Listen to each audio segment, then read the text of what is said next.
So we're gonna get started here. My name is Java. I'm known in the industry as Java. My real name is Justin Carter. This workshop is Justice, Tracking, and Economic Development in Colorado. I'm from Minneapolis, went to Roosevelt High School. You know, I grew up here, moved to Denver about 5 years ago to go and work in the dispensary. Actually, I did grow. Commercial grow is pretty much, you know, what I got in on my feet in. Done commercial grow for a few years out there. Have been involved in some cannabis cups, took some awards home. Definitely know the whole major grow operations as far as that goes. Then eventually I moved companies because the company I was at, they actually sold when recreational hit in Colorado, so they moved out west. Went to a different dispensary called the Green Solution, started growing there in their commercial grow, and pretty much for me, it became a thing where, you know, I know how to run a major grow operation, and I wanted to do more in this industry. So I went over to the retail side. I've been over on retail for about 1.5 years, probably 2 years coming up now. Been blessed, I'm assistant manager now at a shop at one of the top dispensaries, you know, in the country. You know, we're actually going nationwide, definitely in the state of Colorado. So it's pretty cool, you know, to kind of be involved with that. So that's a little bit of just like the history as far as, you know, what I have to do in the industry. This whole thing is gonna be a Q&A session. So I'm gonna go through piece by piece and just kind of give you guys insight on what it's like in the culture of a city and state where marijuana is cool. You know what I mean? And you can talk about marijuana, you know, and it's fine. You don't have to worry about any hassles or issues or anything like that. Okay, so if you guys got any questions or anything that pops up, I'm definitely available to answer anything for you, okay? Do you want us to wait till after? No, you can ask whatever. What you said to get out of it? I know you said you wanted to jump into retail and do more, but why? Why weren't you satisfied with growing and personally, taking awards home? Yeah. I mean, I love the grow, and honestly, where I'm at now, personally, I still want to go back to the grow. But for me, it's learning more. You know, I want to be well versed in everything, so I pretty much went to the retail. And honestly, man, from my point of view, being in a retail dispensary when recreational marijuana hit was one of the craziest things anyone could have went through in a retail atmosphere or a customer service atmosphere. It was crazy. So, you know, I really wanted to go back to the grow, but, you know, I feel like I can, you know, do a lot better where I'm at now. It's challenging, a challenge. Thanks. For sure. So, all right, guys, we're going to go and let's talk marijuana, you know, for a while, man. I want to talk to you guys about the culture of Colorado, you know, before recreational marijuana even hit. You know what I mean? So it was all medical shops. You know, you were able to kind of walk around. You could possess weed. It was fine. You know, legally, you could not smoke in public, okay? But it was fine to do it. You can smoke. A cop could be right there, smell it. They're not going to deal with the paperwork of writing you a ticket for public consumption, unless they're having a bad day, which they could. You know, so everybody kind of knew that and was understanding. You know, the whole culture of it was fine. No one really cared about, you know, marijuana. You know, retail hit, recreational, then everything kind of turned into more like a tourist attraction. So now everything is really regulated now. You know, the state is on top of all the regulations that are going on right there. So, you know, a lot of things like that became a factor, you know, in the culture of Colorado, you know, as far as medical versus recreational. So you have your medical edibles versus your recreational edibles. You know, you can only have 100 milligrams as far as a recreational person is concerned. 100 milligram edibles, you have to be 21 first of all. Okay, now your medical edibles, there is no cap. I mean, it can go up to 600, 250, 500, you know what I'm saying? So you can definitely, there's a difference there. The taxes, you know, people go out there and it's about a 35, depending on what city you're in, percent tax recreationally versus medical, 7% tax. So the prices are going to be different. You know, a lot of people come in, the tourists, and, you know, they really don't care about the taxes just because they can actually purchase and it's fine. So that's another thing, definitely, is the taxes. Possession laws, as far as having it on you, you know, if you're from out of state, only 1 quarter. All right, if you're from Colorado, you can have an ounce on you. As far as purchasing, you can walk into a store, get 7 grams of weed, walk out. Can't go back to that store anymore, okay, that day, but there's shops everywhere. The way that this goes is they say, hey, what's to say this person doesn't go and get a quarter of Bubba Kush, walk home, smoke it, okay, now I want to go get some more Bubba Kush. You can't go to this store because legally they've sold you over 7 grams that day, but you can go somewhere else and get your 7 grams and possess that. As long as they don't catch you in possession with over your legal limit, you're fine. If they do, it's a ticket, and you have to go to court eventually and pay a fine for it. It's not an arrestable offense or anything like that. You know, law enforcement really, it seems like they're getting their money. We talked earlier about the DUIs, and it seems like that's really where they're getting their money is a DUI. If they catch you driving, it smells like weed, you got red eyes, they're gonna definitely pull you out of the car, they'll take you through some tests, and if they want to, they can tow your car, send you to the hospital, take your blood, and you'll go to jail. You know, the nanograms in your blood will pretty much be what's their evidence in court to convict you for DUI. So that's definitely a thing to, you know, always keep in mind about the law enforcement side of it, because, you know, that's definitely some guys that are not comfortable or happy with recreational marijuana. You know what I mean? The arrest, yeah. The tests that they give you when they pull you out of the car, are they to identify that you've consumed cannabis, or are they to identify whether or not you're intoxicated? First, whether or not you're intoxicated, and then if they feel like it could be cannabis, that's when they'll take you to a hospital, the nearest hospital.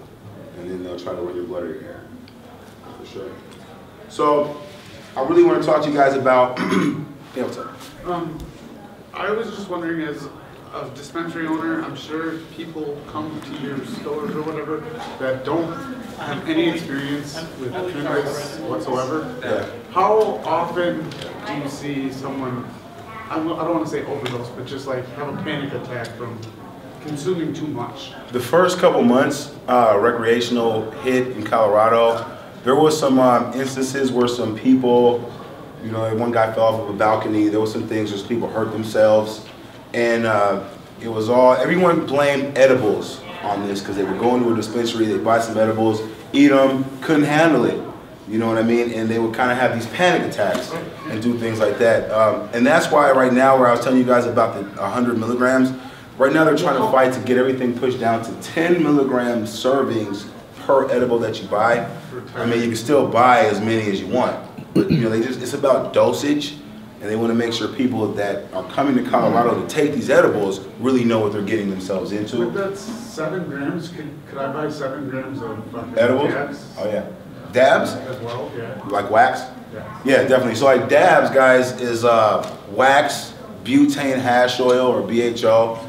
It's actually a concentrated form of marijuana. You take the plant, for those who don't know, and all the cannabinoids that are in this plant, the THC, the CBDs, and everything like that that's in this plant, it's extracted from this using different chemicals, butane, propane. Some people use no solvent, just ice, you know, ice water, they freeze it. And then you pull all the cannabinoids and THC from this plant, and then you have your concentrate, or what's known as hash, shatter, wax. Dabs is a big thing now, and dabs is actually taking this stuff and putting it on a hot nail and smoking it by itself, versus the old school bubble hash where we would just bowl top with it, put it on top of your bowl and smoke it, the old clean bubble hash, which I love.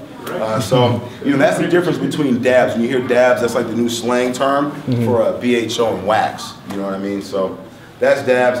And you can for sure get 7 grams of wax, or you can get an ounce. We have people for sure come in and try to get an ounce of wax. You know, hey, yeah, you can do it. And there's no difference. Yeah. So there's no. Oh, I thought you were like teasing. You can get 7 grams of wax. Oh, yeah.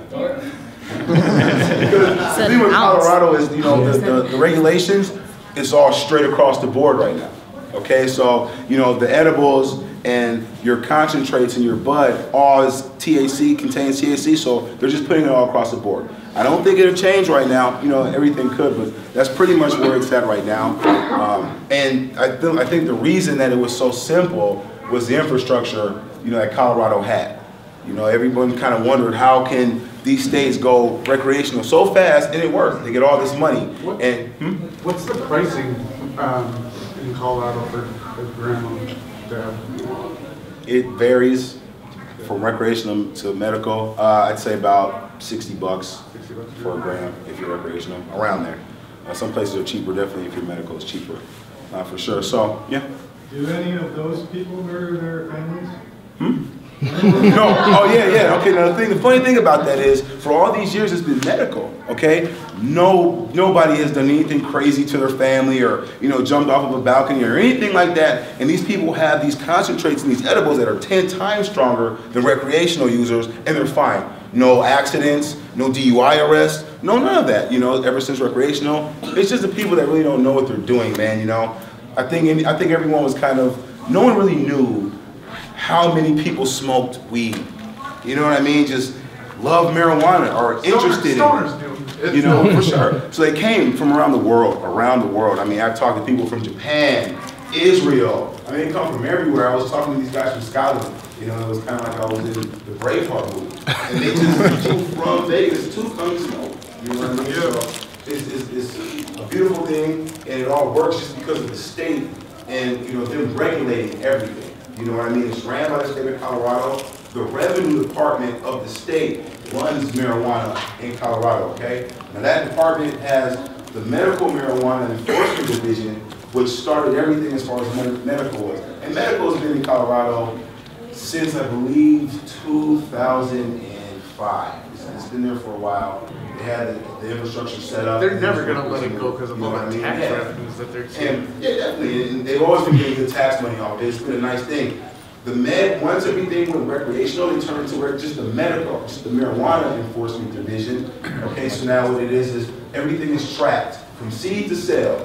Is the big thing out there. They're tracking everything from seed to sale. There's a new program that they started back in December called Metric. It's the metric system. So every dispensary owner and manager, we have to know about this metric system, which stands for Marijuana Enforcement, Tracking, Reporting, and Compliance.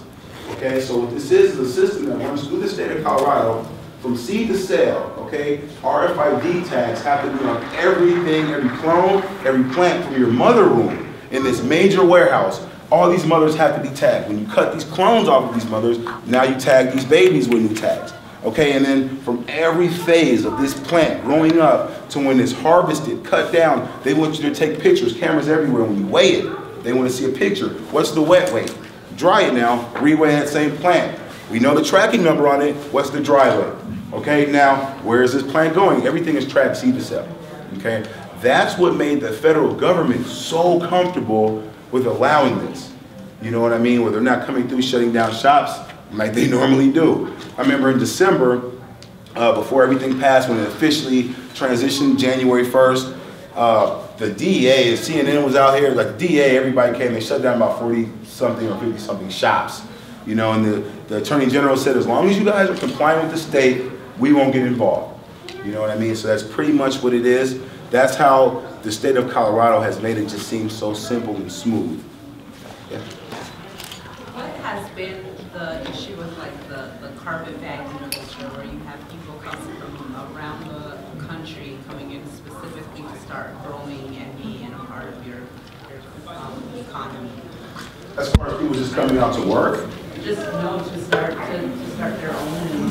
Start their own dispensary, or to basically try to move all to Colorado. That's what it's on. Well, yeah, that's a big thing right now. Everybody is definitely moving to Colorado to either get involved in the industry or to start their own dispensary.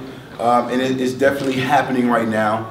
And they're allowing it. I mean, you can go and apply for your license and everything like this. It's fine. Do you feel like it's the fact that people have that kind of access, it impedes on like local persons who have been, doing it, but didn't have necessarily the capital to start their dispensary the way that they needed to, and so they got pushed out because some guy had enough money and he came through. Right, yeah, it's pretty interesting. First of all, I think the local aspect of it, definitely some people, Colorado's always had that this is our thing going on, you know what I mean? So definitely a lot of people are not happy with people coming from everywhere. They're saying now this is going to be the new LA, which they're not happy with. It's not an issue, I think, where the local business people are not being able to get in, into their businesses and things like that, because you have outsourcing and people coming from everywhere else with big money. There's always been money in Colorado, so they've always been able to kind of take care of their own. Definitely, they love the local people as far as the state goes. You can see a trend starting where the major shops that have been there for a long time and have good relationships with the med are not getting shut down, where your smaller mom and pop shops are. So they're saying that, you know, it could be starting to turn into a thing where the big companies are going to flourish. My shop in particular, we're going to have 12 dispensaries open by 4/20. We're going to have the first ever drive-through, which is city approved. We're going to have a shop open until midnight. You know what I mean? And the owners of my company are homegrown, 4 brothers, you know what I mean? Vets, Marines. So, yeah, go ahead. What's the labeling like? Are there like usage instructions or warnings? Or? Definitely warnings. Especially our labels, our receipts have warnings on them and a lot of information about DUIs and the possession laws. Every batch of edibles or concentrates that you get by law says that you have to have the testing on it. Beforehand, that wasn't a thing. You know, you could test one batch and then run off of that test for a year if you wanted to, and it was fine when you were giving this stuff to your patients. Now the med says everything, every room, if this is a whole room here, and then you have a whole room here, if one plant, if they catch any chemical in there that's not supposed to be in the bud, you have to destroy this whole room. Okay, so now that's how the testing goes, is everything is labeled, tested, and then you're able to actually sell it. When we do our concentrates now, it's a big thing I had to go through at my shop for my employees, because we were selling these concentrates in this wax. And we would just seal it, everything would be sealed, and seal it and get it out the door. Then I want to say it was August 1st, the med came in the thing on August 1st where it has to have testing. Everything has to have testing. We had a little bit of backstock concentrates that they would let us push out, but it got to a thing where I had to go in on my employees about, hey, make sure you get everything tested and get it out the door. Otherwise, we have to pull it off the floor. So that's the thing right there.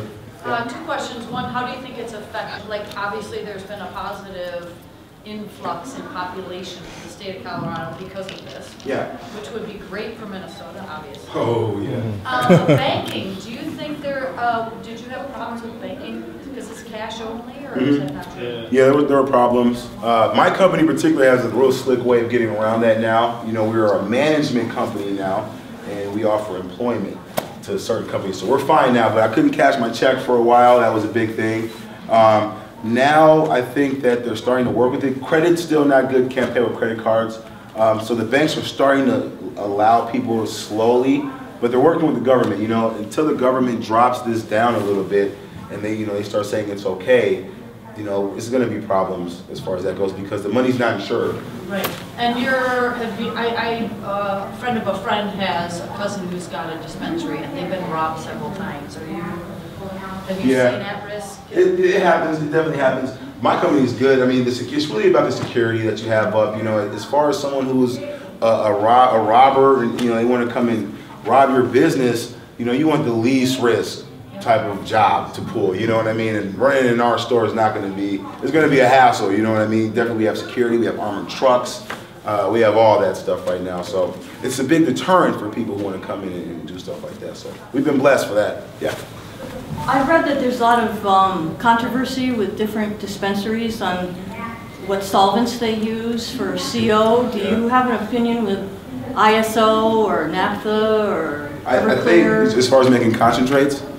Yeah, for making cannabis oil for medical reasons. Yeah, I think in Germany, I think you really get into that because he's definitely in that. I think the solvents, as far as these concentrates go, you know, I'm not really for them personally. You know, I'm all about the solvent-less concentrates. For these kids, though, that are having like these seizures and they need these CBD oils and stuff, I'm all for that. I think it's kind of something new that's going on and that people just got to figure out the best solvent to help this kid. I just think maybe the CO2s are just something that doesn't have, you know, not just that butane. You know, I'm really not for the butane and propane and things like that. You know what I mean? Definitely have my run of doing dabs and stuff, but as far as the medical side goes, you know, I'm really not for that, but personally, I don't know about the extracts and the chemicals used to really go that deep in it, but I'm definitely not for, you know, all the solvents that are used, for sure. Hey.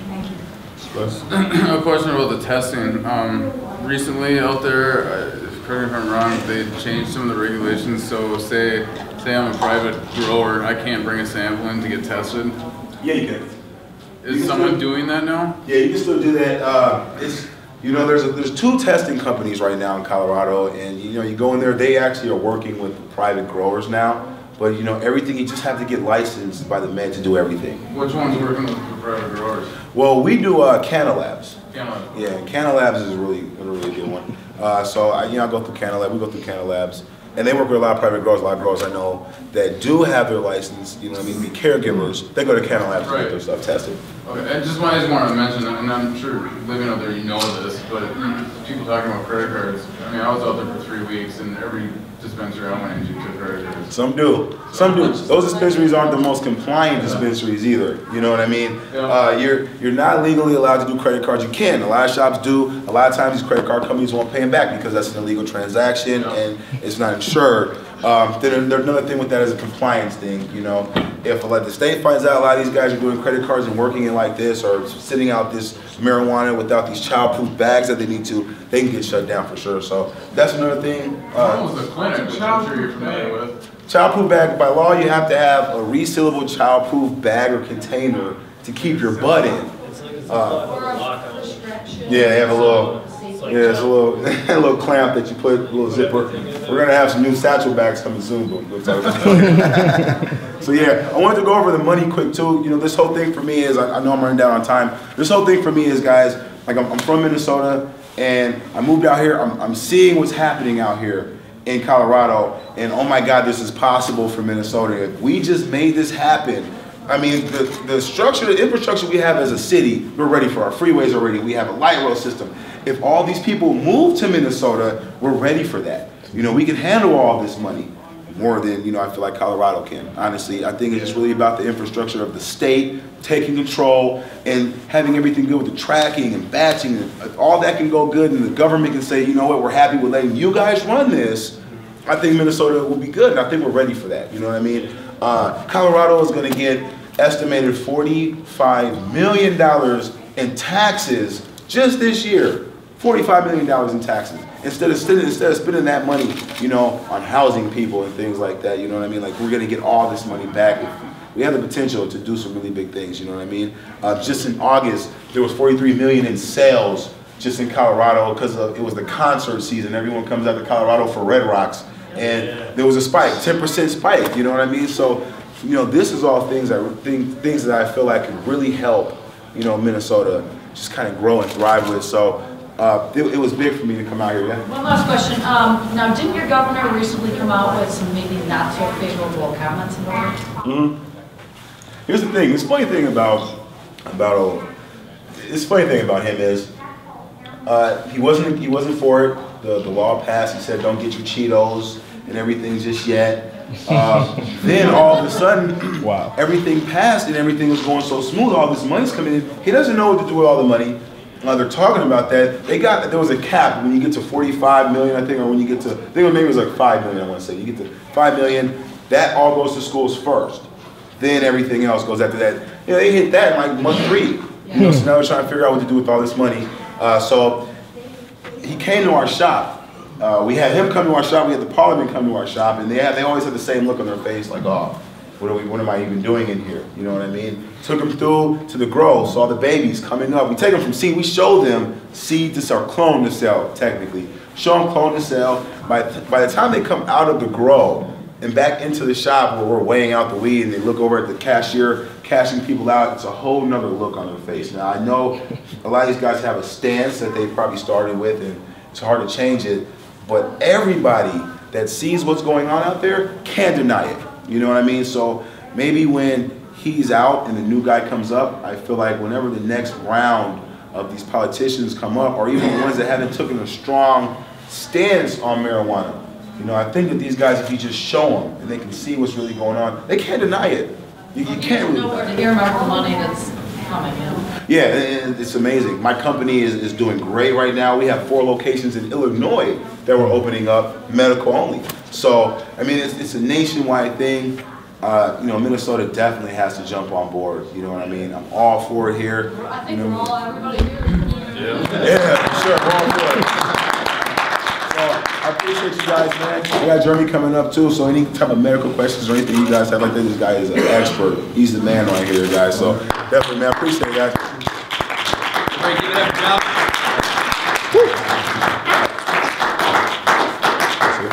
How's everybody doing today? Good. I'll get this started. I'm going to kind of keep to my slideshow, but I talk really fast. So if you guys have any questions, just put your hands up. Oh, I totally have no idea what I'm doing right now. Let's see. There we go. Okay. So my name is Jeremy Kaufman. I'm the executive director of the C.P.C. in Seattle, Washington. We are the state's first licensed and recognized cannabinoid therapy R&D firm since 2009. I've got a couple other jobs, but the C.P.C. is really my main function.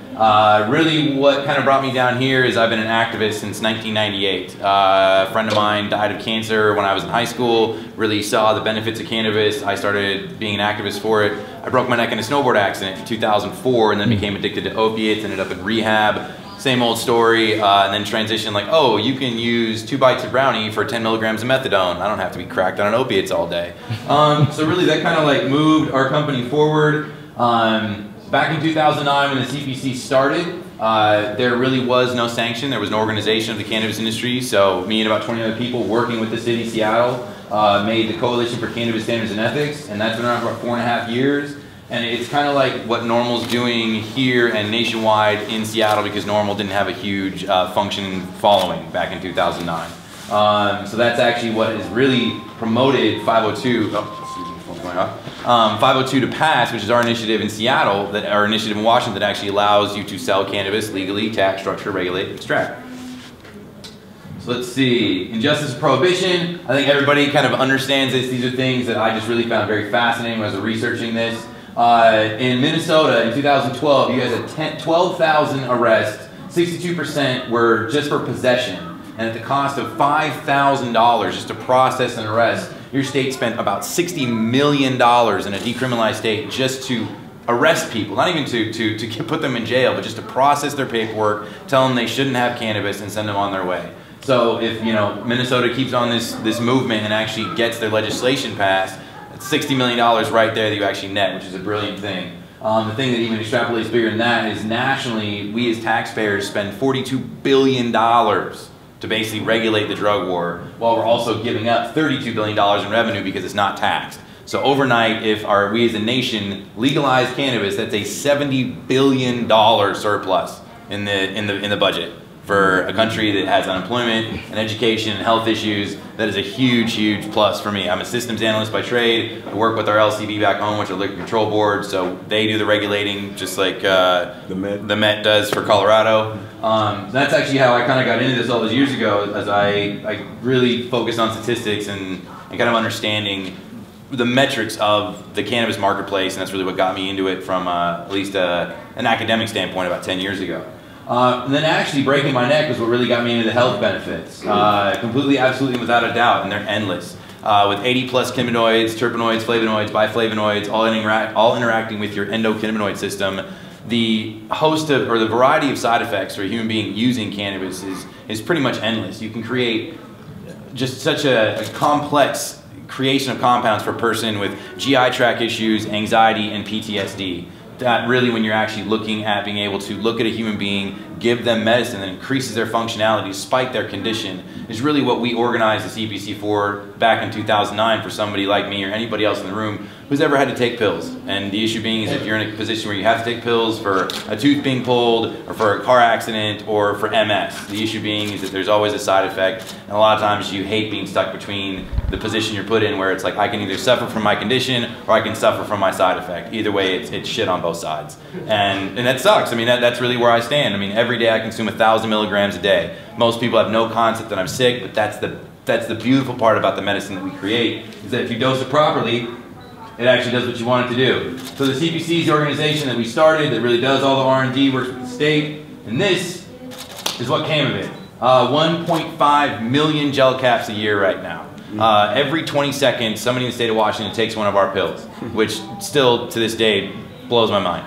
1,500 people in the last 5 years have gotten completely off of pain pills following the programs that we've developed. And that really is the concept of what Minnesota is embarking on with your medical bill, really being able to give people access to properly tested, properly dosed, and properly understood product, which is really the main reason I got into this, because when we talk about what I just said, that's commerce, and that creates jobs, and that is the biggest thing that I'm for, is economic stability. It is. In a country where we have huge amount of issues, there's unemployment left and right. We don't make anything anymore. We don't really, I mean, our GDP is based off of services, not the fact that we used to make refrigerators and sell them to other countries and we get their money coming into our budget. It's the exact opposite now. We're basically owned by a bunch of other companies, and for me, the repeal of prohibition allows for the cannabis and the hemp industries to perpetuate in the United States, in our backyards, to put money in our pockets, food in our kids' mouths, and put them through college. And that's really what gets me excited about what's going on here, is I'm seeing the beginning of that. In Seattle and Colorado, it's really funny, we live in this bubble, and I come down here and I get off the plane and I realize, like, I mean, 2009, it's not that long ago, but it's light years in the cannabis industry. I've aged like 15 years in the last 5 years. But really being able to develop a line of consistency for these products to reach market is really what you're talking about. Trying to create the economic demand that creates that structure for your own local municipalities. So these are just a couple more products that we make. I mean, this is really what you guys are going to be looking at. Colorado has it, California has it. Washington has it. I mean, these are all cannabinoid therapy products, all dosed, all quantified, all tested. And that's really what we're trying to figure out, is better ways to make products. You've been able to get cannabis in a brownie for 100 years. The issue being is that you didn't know what it was going to do. You had no idea what the effect was going to be. More importantly, if you were a teacher, a doctor, a parent, or anybody who was trying to feel better, trying to get palliative effect from a cannabinoid therapy, it was kind of hit and miss. And for a person like me, consuming 1,000 milligrams, to be able to run my companies, talk to people like you, work in a political realm, that was not a risk I was willing to take anymore. So once again, we embarked on the journey to develop these products about 6 years ago. So dispensaries, I mean, this is what really, they're all different. You guys have all seen pictures. This is one of the offices that we have. We have 4 offices like this around our 7,000 square foot facility. An average consult at the C.P.C. takes about 92 minutes for our first timer. So if you've never been in this facility before, it takes us an hour and a half to go through your full medical history, dietary issues, budget issues. I mean, obviously cannabis is not subsidized by health insurance. So you have to be a resident in order to visit you? You can visit, but in order to leave with product, yes, you must have a Washington State card. There are ways around that, so if you want to find out more about that, I can talk to you afterwards, for sure. Yes? Field trip. Yeah, true. I think it's left. So, and again, like, this is my last slide, economic development in the future. It's statistically unfathomable. That really is what I'm talking about. That the reality for us as Americans, reality for you as Minnesotans, is being able to embark on this new journey. I mean, the fact that you're talking about products that don't even exist, polymers, plastics, rubbers, food, medicine, adult use products, it goes on and on and on. I mean, it's a funny thing. We go through 2,000. So what? What's a cannabis adult use product? It's what we use, yeah, it's mainly combustibles. It's what we use back home, that adult use. I mean, the issue for us is that, in the way that we look at it, all cannabis is therapeutic. Being human is the gateway drug. That's really what it is. Like sentient being, yeah, that's really what it is. Like the concept is that everybody uses products to shift their mental state throughout the course of life. And, you know, us as end users always want a more fine-tuned experience, whether you're on the medical end or the adult use end. So that's kind of how we quantify it back in Washington State. But that's really about it. I just kind of spiel on, I talk a lot, but I want to leave some room for questions at the end. You know, talk about extractions. That's actually something that's near and dear to my heart. Extractions and testing are really what we push for back home. I have a question. Nope. So you guys do like cultivation and things like that. So do you take all of like your plants and just straight blow them into like your pills and things like Everything. that? Roots and all. Really? Yep. Roots and all, Roots and all. Yep. Wow. High levels of CBG and CBN in the roots. Okay. Yep. Full plant extract. Yep. Full plant extract. So you guys, what all do you guys do? Like you guys do tinctures, pills? Tinctures, topicals, gluten-free edibles, suppositories, the list goes on and on. You got lip balms. You guys make and produce all that on your own? Yep, top to bottom. Nice, We're vertically integrated. Oh, yep. Wow, that's nice. We have 700 plants blooming right now, and that's just blooms. We have 37,000 square feet of grow space. Yeah, I mean, we service over 100 different dispensaries in the state of Washington right now. So yeah, 25,000 patients a month. Okay. Yeah. Question over here.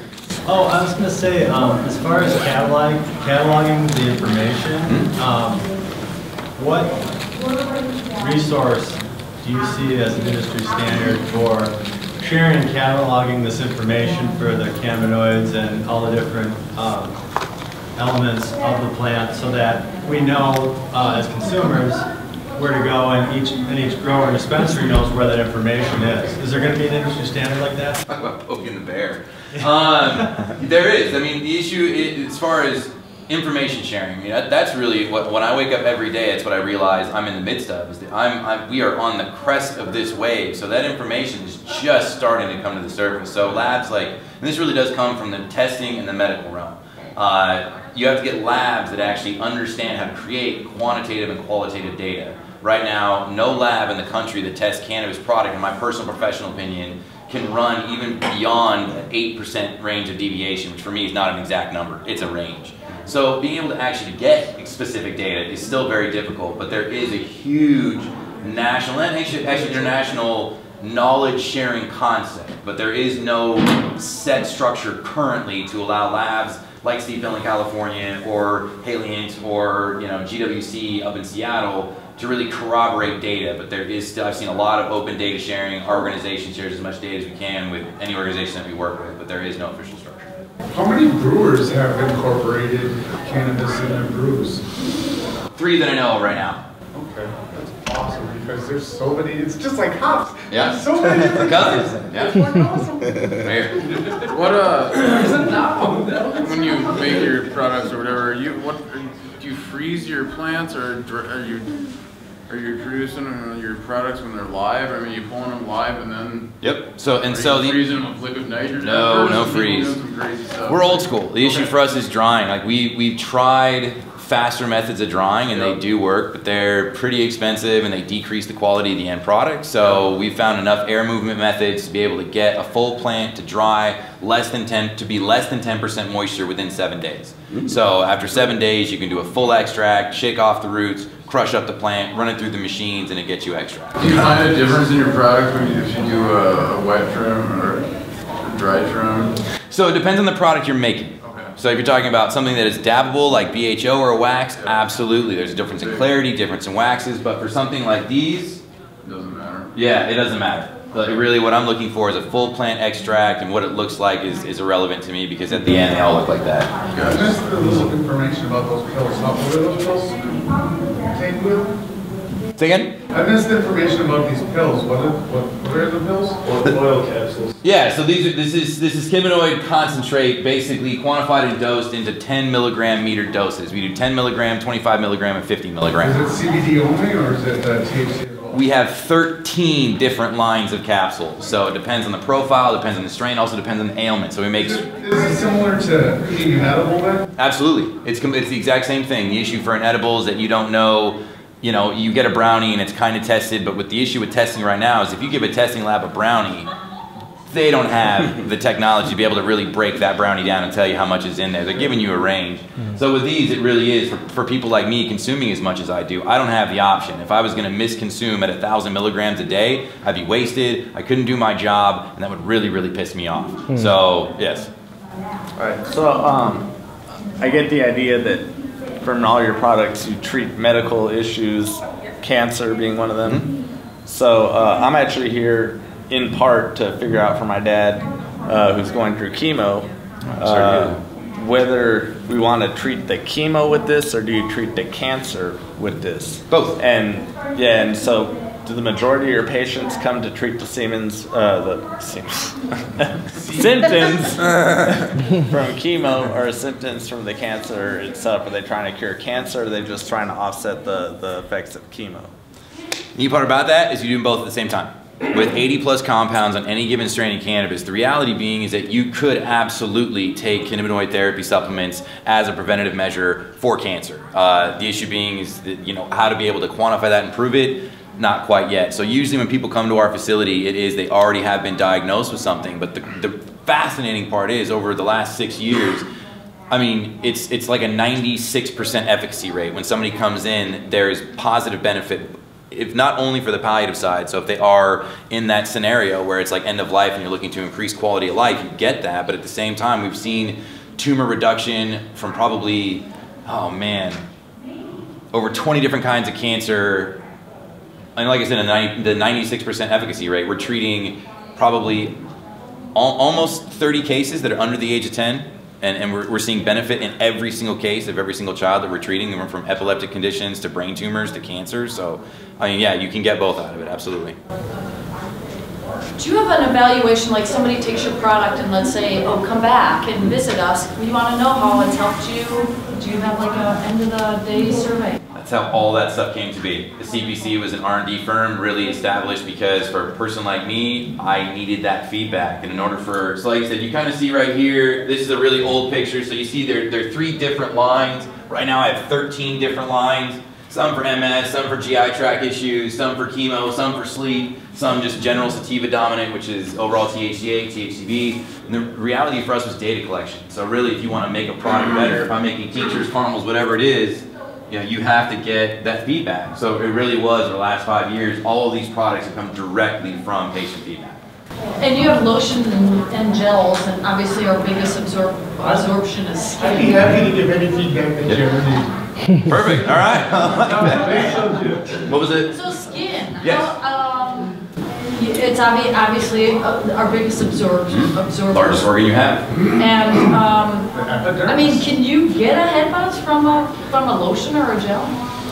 Okay, so for advertising purposes, absolutely not. Topicals are non-psychotropic. Okay. From real analytical data points, it is possible to absorb enough THC delta 9 if you were going to bathe yourself in it. Everybody has a psychotropic range. The issue being is that if you become psychotropically active at X number of milligrams of anandamide or THC delta 9, they're the exact same chemical compound, you then become psychotropically active. So the issue is, as long as you consume enough THC delta 9 up to this point, you do not become psychotropically active. So yes, for the most part, 99.99% of the time, nobody will put enough topical on their body to get enough of that THC9 into their bloodstream. But I have had 1 or 2 cases over the last years where you take pure concentrate and rub it directly on the insides of your veins at, 500 milligrams. There is a psychotropic response, for sure. So then the benefit, is it a pain reliever? Is it I guess what would be the benefit of the lotions or gels or whatnot? Thank you for asking that. So this is a symbiotic relationship that humans have with cannabis. That is what I love about it. The reason I haven't taken an Advil or an ibuprofen, and I get worse every year.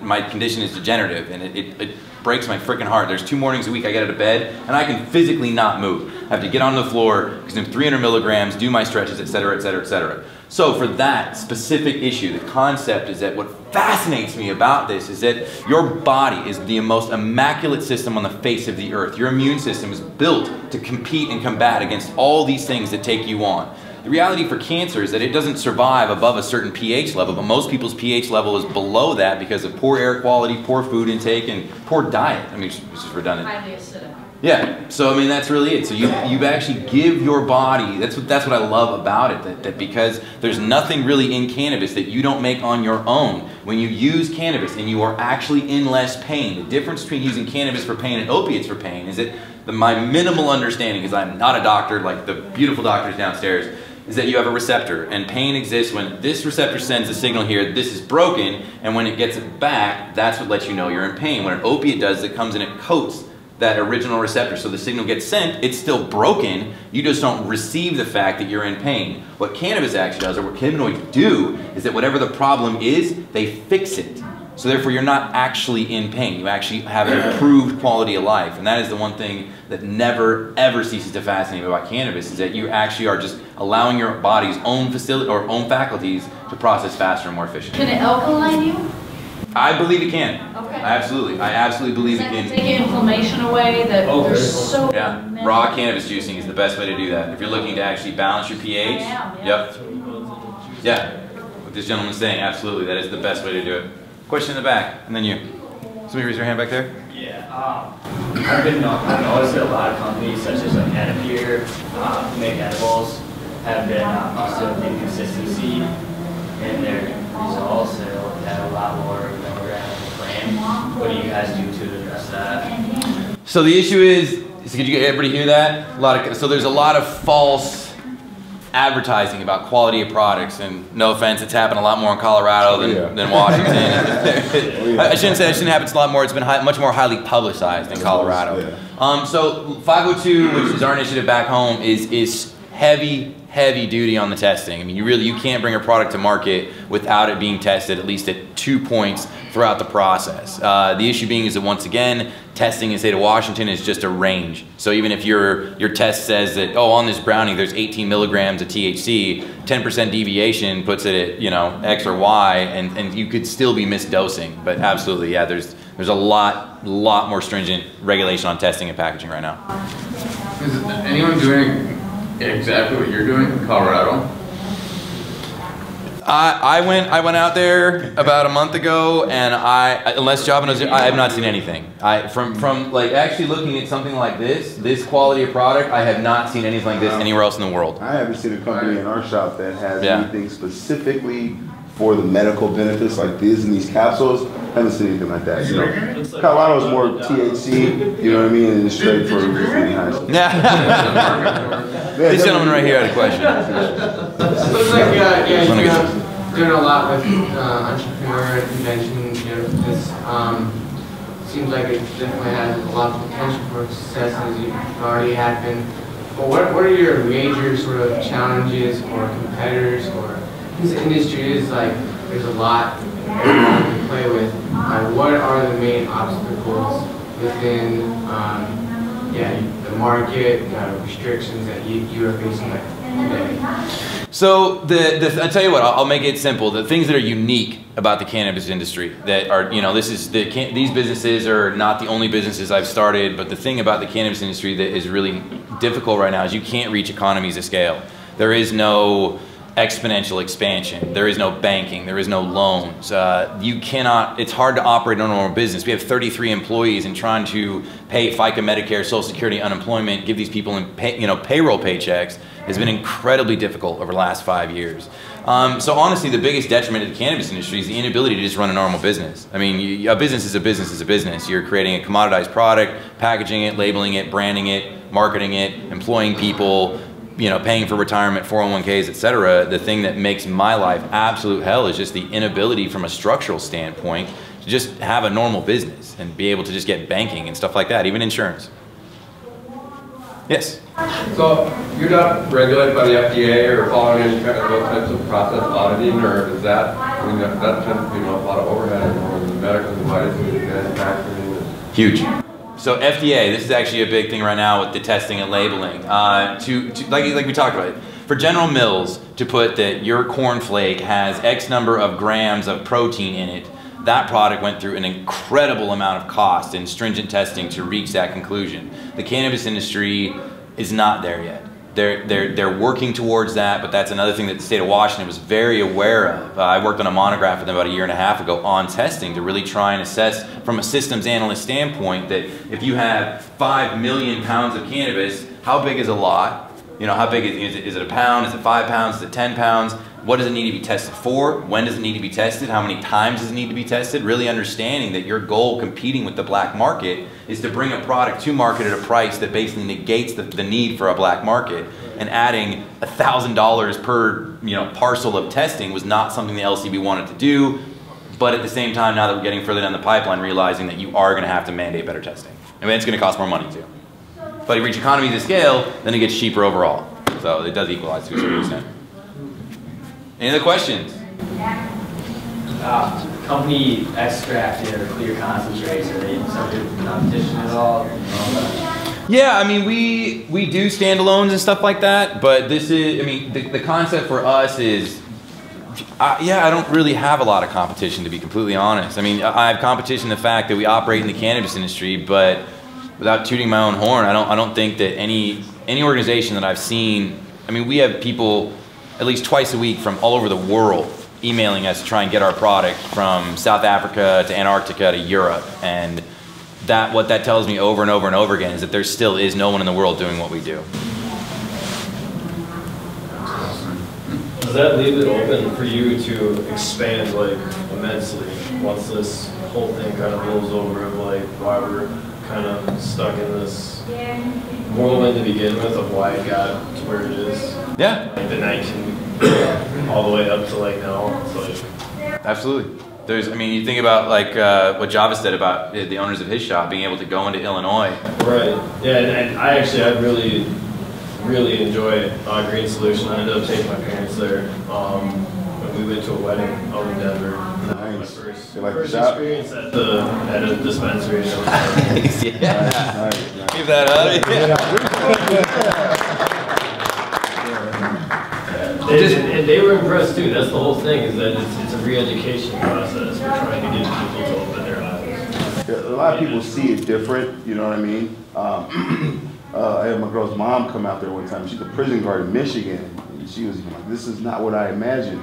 You know, you think about going into a place to get some weed or marijuana and walk out. Right, you know, like so dark room, you know. yeah, and it's all about presentation, like at the Green Solution. You know what I mean? For sure. Yeah, it's definitely about presentation. Yeah, I want to talk to you after too. Yeah, for sure, man, for sure. I'm on the Minnesota board, newly elected, and I'd love to get a field trip or at least recommendations from both of your locations. I was planning a trip out to Seattle, and I was out in Colorado and wasn't sure. I downloaded the Where to Get Weed app, but it didn't take me to yours, so I would love to support. Better digital marketing. I know. Who's your Facebook guy? What app was that? We'll talk about that in a little bit. Yeah. Maybe we could send something out Absolutely. to support your business. I'm all for that. That's why I'm out here. That's another thing actually when I wanted to kind of finish with. Right. This is an amazing thing. I was talking to Marcus who put this, say again? What's the name of your store one more time? The C.P.C, Center for Palliative Care. Put it up here actually. Is it medical only? Right now, yes. Absolute Oils is our 502. We have multiple companies. So we can still tour? Yes, you could. And we let anybody in. The issue is leaving with products. That state's pretty cool about that. Okay. The one thing I wanted to say that I'm unbelievably impressed. I've been doing this a long time. We started in 2009 with the C.P.C, and that perpetuated a whole bunch of other stuff. But I've been grassroots since the beginning. And when I came out here, this being NORML's first conference, I'm blown away. I'm absolutely blown away. This is a really, really hard thing to do. You guys are operating in a state that has some really, really hardcore legislation issues. Yeah, I mean, and the fact that you guys came today, the fact that I've seen 100 people focused on knowledge and information is actually very unique, even from where I come from. I come from, I mean, an industry that's had years on you guys to be able to develop. There are business owners, there are chains, there are trade groups, there's insurance, there's health insurance, and still being able to get 100 people together in a room that care more about education and the transmission of that education versus just sitting around and taking dabs makes me feel strong. It makes me want to take this home to my, yes, thank you. You guys are on the cutting edge. I mean, it really is out here. I mean, this is Minnesota. I mean, I'm not on the West Coast right now. I'm not in California. Minnesota. And so, as I said, from the bottom of my heart, you guys have inspired me to go home and to keep working hard. I volunteer hundreds of hours a year. I make my people volunteer. This is a movement, and it still is. And this reminds me that when I go home, this is still a war. There are still people that want to put me behind bars. There are still people that don't believe in the efficacy of what we do. They don't believe that we should be allowed to own busines's or get paychecks, which is, it is. It's absolute bullshit. I'm sorry to use that word, but it's malarkey. It's like we've been pushed around for so long. It just sucks. Yeah. Like I've been in handcuffs and stuff, and the only thing that's ever happened to me with weed is that. Yeah. Because I had it on me. It's never done anything wrong. And look at this. It's exactly. Yeah. The biggest proponents or opponents, do you think it has to do with age? Or what I mean, other than law form? Ignorance. Age is irrelevant. It's a lack of information. Well, I've heard, you know, I mean, the funny thing is, over the years, when I'm talking to an 18-year-old kid that came... Lack of information, false information. Yeah, it's just, yeah, I mean, all around the board. I mean, the reality is even the person you're talking to that's using cannabis is misinformed as to why they're using cannabis. You talk to a 21-year-old kid that comes into my access point, start talking, oh yeah, my shoulder hurts and this, that, and the other, and he obviously talking about how he got his rec, but then through that 90-minute consult, you actually find out even though he's 21, he's dealing with serious pain. He has social anxiety. Being human gives you PTSD. I don't know any human that hasn't dealt with trauma. So, I mean, that's really it, that we firmly believe that all cannabis use is palliative. That's why we went to all the trouble to engineer all of our products to be dosable and quantifiable, that if you, as an end user, are trying to get better, feel better, be better, do better, whatever it is, if you are in a position where you need or choose to take a certain product, you want to be able to know what you're getting and be able to quantify what that is so you can actually have the outcome that you want. Are you like this other guy that can't accept credit cards, or your situation? Are you? We can take credit cards, yes, but once again, that is a workaround. It is, we have a management company and we have a license through them, and I mean, in order to pay 33 people, we had to get really creative with banking, and I mean, like I said, we run a real business. I mean, my people get 3 weeks a year PTO if they've been. I have people that have worked for me for 3.5 years plus now. I mean, they're in like a second tier vacation right now. So I mean, that's what's in store for you guys. That's what I'm excited about. That's why I came down. It is. It's amazing. I mean, you guys. That bill you have is the first wedge in. It's the first wedge, and that's what I understand. That's what I know about what happened in Washington State. 6951A went through in 1998, and we've been hammering that wedge for almost 20 years, and finally, 502 passed, and the state of Washington can now grow, cultivate, extract, concentrate, sell cannabis to anybody over the age of 21. I can do it to sick kids. Like I said, we have 20 plus cases under the age of 10 that are all seeing massive benefit from cannabinoid therapy, and you guys are on the verge of that. So I just encourage you to keep it up. Power in numbers, that's really what it is. Everybody coming together today is what makes me strong, and that I'll start high kicking, and you know. So yes, if there's any other questions, I will close and we'll get on to the next thing. Beautiful. Have a good day, guys.